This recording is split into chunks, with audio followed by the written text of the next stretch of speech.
Imaginez une femme de 52 ans, les mains calleuses par des années de travail acharné, portant sur son dos un homme de 90 kilos à travers 3 étages d'un gratte-ciel de luxe. Ce que personne ne savait, c'est que cet homme était le PDG de l'entreprise qui l'employait. Et ce que personne n'aurait pu imaginer, c'est comment cette scène allait changer la vie de milliers de personnes. Cette histoire commence un mardi matin ordinaire, dans le hall étincelant du siège social de Technocore Industries, l'une des plus grandes entreprises technologiques du pays. Rosa Martinez venait de terminer son quart de nuit, comme elle le faisait depuis 7 ans. Ses cheveux gris attachés en chignon serré, son uniforme bleu impeccablement propre malgré les heures de travail, elle rangeait son chariot de nettoyage dans le local du sous-sol. Rosa était invisible. Pas au sens littéral, bien sûr, mais de cette manière particulière dont la société rend certaines personnes transparentes. Les cadres en costume traversaient le hall chaque matin sans jamais croiser son regard. Les employés discutaient de leur week-end devant elle comme si elle n'était qu'un meuble. Cette année à nettoyer les bureaux, à vider les poubelles remplies de restes de repas à 40 €, à récurer les toilettes de marbre italien, et personne ne connaissait son nom. Sur son badge, il était écrit simplement « Personnel d'entretien, secteur C ». Ce matin-là, alors qu'elle s'apprêtait à prendre l'ascenseur de service pour rentrer chez elle, Rosa entendit un bruit survenant de la cage d'escalier principale. Un gémissement. Faible, presque imperceptible. La plupart des gens auraient continué leur chemin. Après tout, ce n'était pas son problème. Son quart était terminé. Ses pieds la faisaient souffrir. Ses 3 enfants l'attendaient à la maison. Mais Rosa n'était pas comme la plupart des gens. Elle poussa la lourde porte de la cage d'escalier et découvrit un homme effondré entre le 3e et le 4e étage. Costume gris anthracite froissé, cravate de soie défaite, visage pâle couvert de sueur. Il respirait avec difficulté, sa main gauche crispée sur sa poitrine. Rosa reconnut immédiatement les signes. Son propre père était mort d'une crise cardiaque quand elle avait 16 ans. Elle s'agenouilla à côté de lui, sans paniquer, avec cette détermination calme qui caractérise ceux qui ont affronté trop de tempêtes dans leur vie pour se laisser submerger par une de plus. L'homme ouvrit les yeux avec peine. Son regard était voilé par la douleur, mais il réussit à murmurer quelque chose qu'elle ne comprit pas.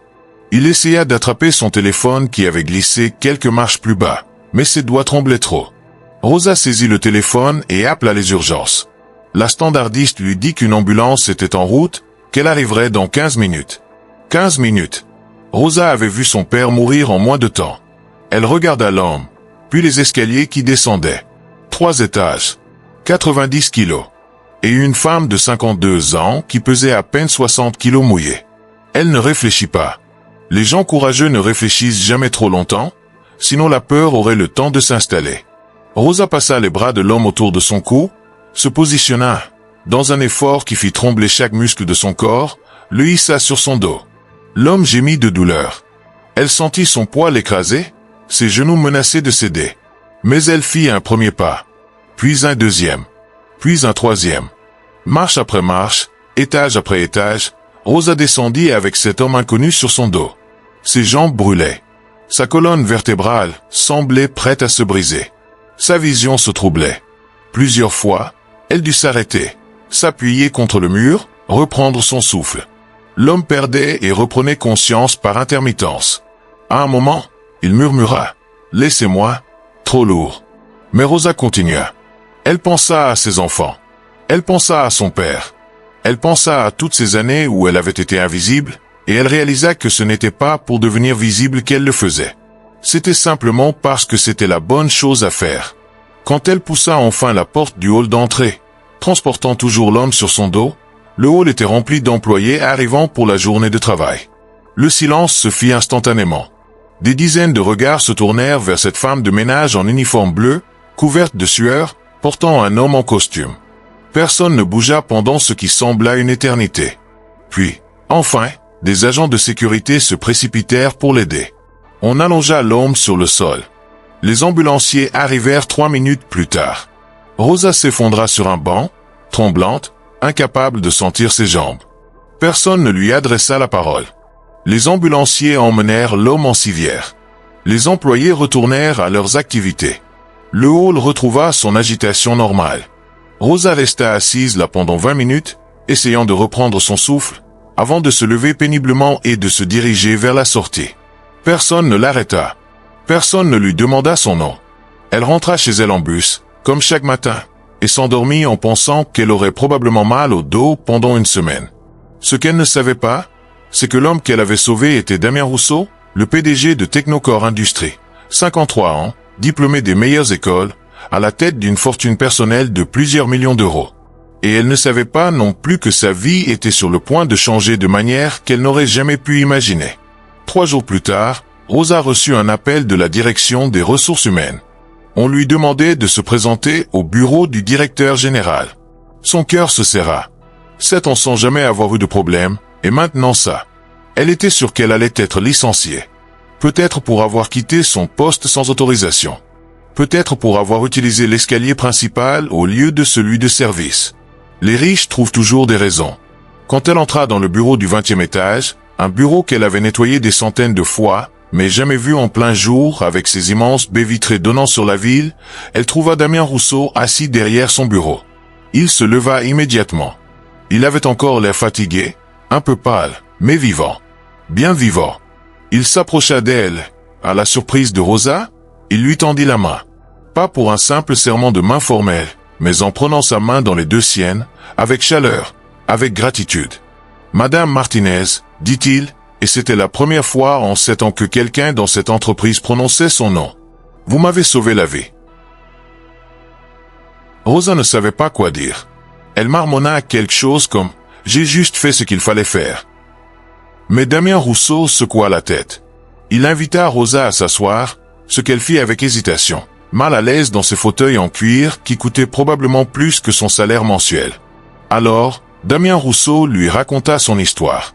Comment il avait construit son empire, parti de rien, ou presque. Comment il avait travaillé 80 heures par semaine pendant des années. Comment il avait oublié, quelque part en chemin, ce que signifiait être humain. Comment il était monté si haut qu'il ne voyait plus les gens en bas. Et comment, dans cette cage d'escalier, quand il avait senti la vie lui échapper, c'était une femme qu'il n'avait jamais remarquée qu'il avait portée jusqu'à la sécurité. « Savez-vous ce qui m'a le plus frappé ?» demanda-t-il, les yeux brillants d'émotion. « Quand les médecins m'ont dit ce que vous aviez fait, j'ai demandé qui vous étiez. Et personne ne le savait. Personne. Dans une entreprise de 3000 employés, personne ne connaissait le nom de la femme qui venait de sauver la vie du PDG. » Le silence qui suivit était lourd de signification. Rosa ne dit rien. Que pouvait-elle dire? Que c'était normal. Que c'était ainsi depuis toujours. Que les gens comme elle étaient habitués à l'invisibilité. Mais Damien Rousseau n'avait pas terminé. « J'ai passé les 3 derniers jours à réfléchir. » Continua-t-il. À réfléchir à quel genre d'homme j'étais devenu. À quel genre d'entreprise j'avais construite. Une entreprise où un employé peut travailler pendant 7 ans sans que personne ne connaisse son nom. Une entreprise où le personnel d'entretien est traité comme invisible. Et je me suis rendu compte de quelque chose d'horrible. J'ai bâti mon empire en oubliant que chaque personne qui y travaille a une valeur, a une dignité, a une histoire. Il se leva et se dirigea vers la fenêtre, regardant la ville en contrebas. Vous auriez pu continuer votre chemin ce matin-là. Personne ne vous aurait reproché. Ce n'était pas votre travail de sauver le PDG. Votre travail était de nettoyer les bureaux et de rentrer chez vous. Mais vous ne l'avez pas fait. Vous avez risqué votre santé, peut-être même votre vie, pour sauver un homme que vous ne connaissiez même pas. Un homme qui vous avait probablement croisé des centaines de fois sans jamais vous voir vraiment. Il se retourna vers elle. Alors, j'ai décidé de faire quelque chose. Non, nous allons faire quelque chose. Ensemble. Rosa écoutait, le cœur battant, ne comprenant pas vraiment où il voulait en venir. J'ai convoqué une réunion d'urgence du conseil d'administration hier, expliqua Damien. Et j'ai proposé une série de changements radicaux dans notre entreprise. Des changements qui vont transformer notre façon de traiter chaque employé, du plus haut au plus bas de la hiérarchie. Il sortit un document de son bureau et le tendit à Rosa. Premièrement, à partir d'aujourd'hui, tous les employés de cette entreprise, absolument tous, porteront des badges avec leur prénom et leur nom de famille. Plus de personnel d'entretien, secteur C. Plus jamais. Deuxièmement, nous mettons en place un programme de formation et de promotion interne.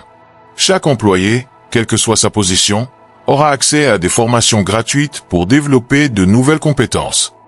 Rosa regardait le document, les larmes commençant à brouiller sa vision. Troisièmement, continua Damien, sa voix se faisant plus émue, nous augmentons le salaire minimum dans notre entreprise de 40%.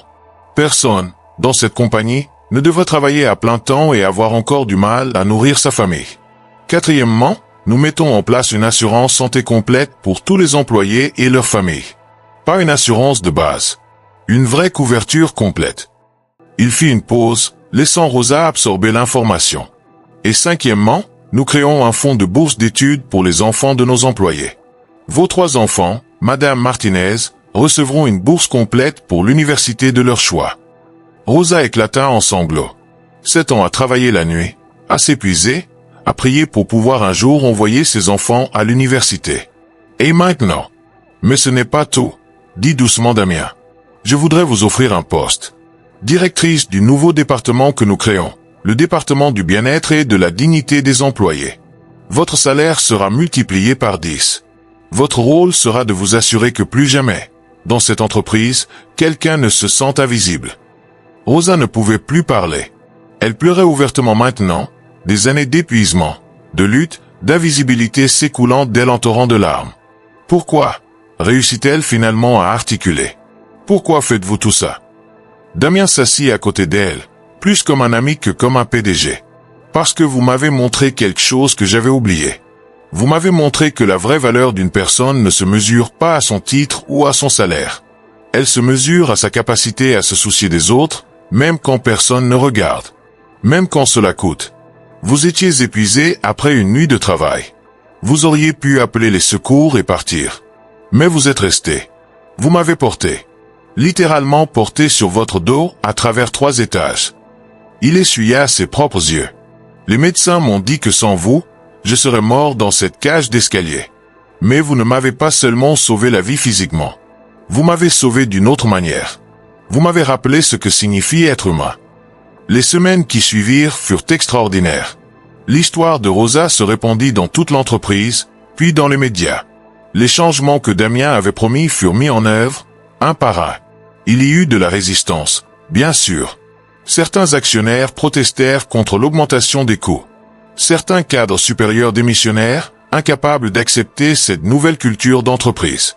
Mais Damien tint bon. Rosa commença son nouveau travail avec détermination. Elle organisa des réunions avec le personnel d'entretien, les agents de sécurité, les employés de la cafétéria, tous ceux qui avaient été invisibles pendant si longtemps. Elle écouta leurs histoires. Elle découvrit que Jamal, l'agent de sécurité, avait une licence en littérature mais n'avait jamais pu trouver un emploi dans son domaine. Elle apprit que Maria, de la cafétéria, parlait 4 langues. Elle réalisa que derrière chaque uniforme, il y avait une personne avec des rêves, des talents, une histoire. Le nouveau programme de formation interne permit à 12 employés du personnel d'entretien d'obtenir des promotions dans les 6 premiers mois. Jamal devint assistant dans le département de communication. Maria rejoignit l'équipe des relations internationales. D'autres histoires de transformation suivirent. Mais le changement le plus profond se produisit dans la culture même de l'entreprise. Les employés commencèrent à se saluer dans les couloirs. Les cadres supérieurs apprenaient les noms des personnes qui nettoyaient. 6 mois après l'incident, Rosa était invitée à prendre la parole lors de l'Assemblée générale annuelle de l'entreprise. Debout sur la scène, devant 3000 employés et actionnaires, elle partagea son histoire.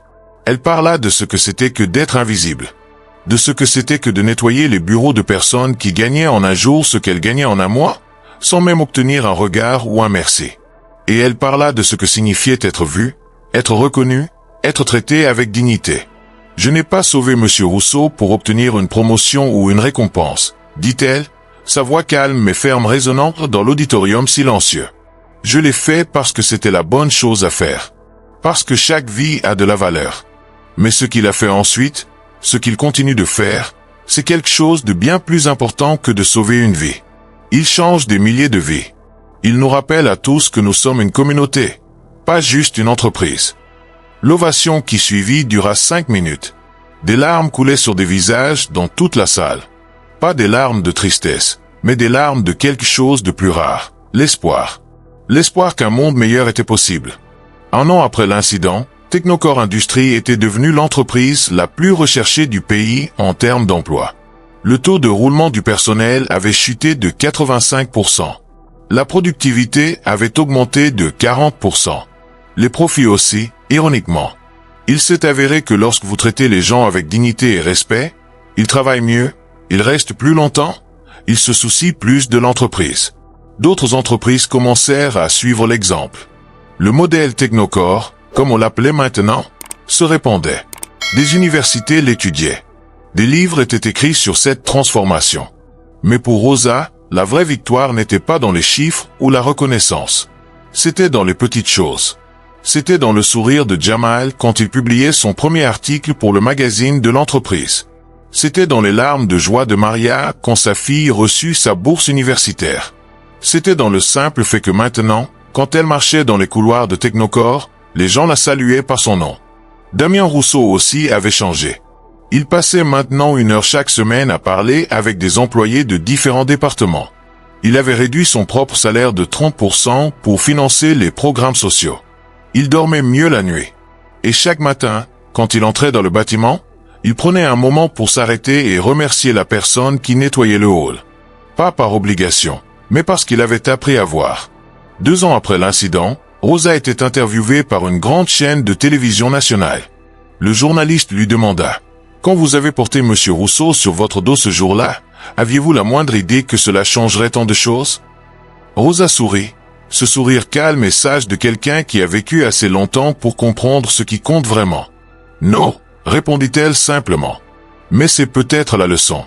Nous ne savons jamais quel impact nos actions peuvent avoir.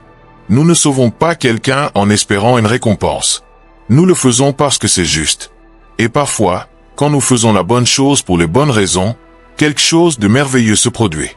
Pas parce que nous le cherchions, mais parce que c'est ainsi que le monde devrait fonctionner. Quel conseil donneriez-vous aux gens qui nous regardent ? Demanda le journaliste. Rosa réfléchit un moment. Je dirais, regardez autour de vous. Vraiment regardez. Voyez les personnes que notre société a rendues invisibles. Le personnel d'entretien. Les agents de sécurité, les caissiers, les livreurs, tous ceux qui font fonctionner notre monde mais que nous ne prenons jamais le temps de voir. Et quand vous les voyez, rappelez-vous qu'ils ont une histoire, qu'ils ont des rêves, qu'ils ont une valeur. Un simple bonjour, un simple merci, un simple moment de reconnaissance peut changer une vie.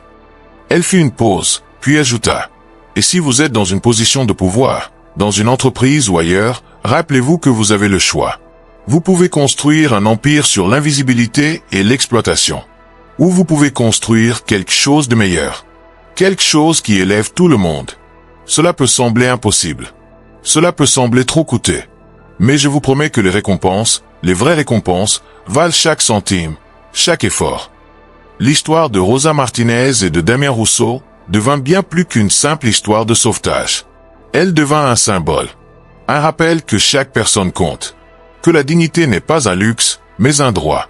Que l'humanité ne se trouve pas en haut de la hiérarchie, mais dans les moments où nous choisissons de voir et de valoriser ceux que la société préfère ignorer. Et tout a commencé avec une femme de 52 ans qui a porté un homme de 90 kilos sur son dos pendant 3 étages, non pas parce qu'elle pensait à la récompense, mais simplement parce que c'était la bonne chose à faire. Aujourd'hui, Rosa Martinez est considérée comme l'une des femmes d'affaires les plus influentes du pays. Ses 3 enfants sont tous à l'université. Son département du bien-être et de la dignité des employés a été répliqué dans des centaines d'entreprises à travers le monde. Elle donne des conférences, elle inspire des millions de personnes. Mais si vous lui demandez quel est son plus grand accomplissement, elle ne parlera pas de son titre ou de sa reconnaissance. Elle parlera de ce moment où elle a décidé de ne pas passer son chemin. De ce moment où elle a choisi de porter le poids d'un autre être humain. Parce que c'est ce moment-là, ce choix simple et profondément humain, qui a tout changé. Alors, la prochaine fois que vous voyez quelqu'un qui semble invisible, quelqu'un que